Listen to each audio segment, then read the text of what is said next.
Hello welcome back to another video. അപ്പോൾ ഈ photo കാണുമ്പോൾ തന്നെ നിങ്ങൾക്ക് മനസ്സിലാവുമല്ലേ എന്തോ ഹെയറിനെ പറ്റിയിട്ടുള്ള ഒരു വീഡിയോ ആണെന്ന്. അതുപോലെ തന്നെയാണ് ഇന്നൊരു ഹെയർ പാക്കാണ് കേട്ടോ ഞാൻ ചെയ്യാൻ പോകുന്നത്.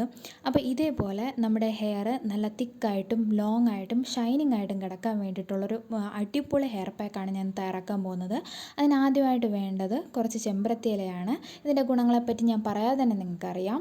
അതേപോലെ മറ്റൊരു ഇൻഗ്രീഡിയൻ്റ് ആണ് മുളപ്പിച്ച പയർ, ചെറുപയറാണ് ഞാൻ എടുത്തിട്ടുള്ളത്. അത് നമ്മുടെ ഹെയർ ലെങ്ത്തിനനുസരിച്ച് ആവശ്യത്തിനെടുക്കാം. ഇനി ഏറ്റവും പ്രധാനപ്പെട്ട, വളരെ ഇതിനേക്കാളും പ്രധാനപ്പെട്ട മറ്റൊരു ഇൻഗ്രീഡിയൻ്റ് ആണ് ഇതിൽ അലോവേറ. നമ്മൾ ഇതുവരെ എടുത്ത ചെമ്പരത്തി, ചെറുപയർ എന്നിവയെക്കാളും കുറച്ച് കൂടുതൽ ക്വാണ്ടിറ്റി വേണം നമ്മൾ അലോവേറയ്ക്ക് എടുക്കാനായിട്ട്. കാരണം നമ്മുടെ ഫ്രിസി ഹെയർ മെയിൻറ്റെയിൻ ചെയ്യാനും ഷൈനിങ് നൽകാനും അലോവേറ നല്ല രീതിയിൽ ഹെൽപ്പ് ചെയ്യും. അതേപോലെ തന്നെ ഈ അലോവേറ എടുക്കുമ്പോൾ ഇതിൻ്റെ രണ്ട് സൈഡും കട്ട് ചെയ്ത് വൃത്തിയാക്കിയിട്ട് വേണം നമ്മൾ എടുക്കാനായിട്ട്. ഇതിനുള്ളിൽ ജെല്ല് മാത്രമേ ഞാനിവിടെ എടുത്തിട്ടുള്ളൂ. ഇല്ലെന്നുണ്ടെങ്കിൽ നമ്മുടെ തലയിൽ ചൊറിച്ചിലൊക്കെ ഉണ്ടാവും. നമ്മൾ ഫുള്ളായിട്ട് ഇതിട്ട് അടിക്കുകയാണെങ്കിൽ നമുക്ക് തലയിൽ ഭയങ്കര ചൊറിച്ചിലൊക്കെ ഉണ്ടാവും. അതുകൊണ്ട് ഞാൻ ഇതിനകത്തുള്ള ജെല്ല് മാത്രമേ എടുത്തിട്ടുള്ളൂ.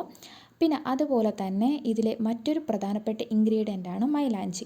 മൈലാഞ്ചി ഒരുപാട് അളവുകളൊന്നും എടുക്കണ്ട, കുറച്ച് ഒരു 2 3 തണ്ട് മാത്രം എടുത്താൽ മതി.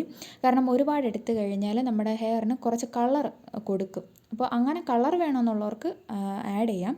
പക്ഷേ ഞാൻ ഇവിടെ കുറച്ചേ എടുത്തിട്ടുള്ളൂ. അപ്പോൾ ഇതാണ് മറ്റൊരു പ്രധാന ഇൻഗ്രീഡിയൻറ്റ്. ഇവയെല്ലാം നല്ല രീതിയിൽ മിക്സിയിലിട്ട് അടിച്ചെടുക്കുക.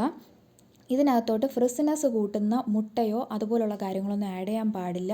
അപ്പോൾ ഇതിൻ്റെ റിസൾട്ട് ഞാൻ അടുത്ത വീഡിയോയിൽ കാണിക്കാം.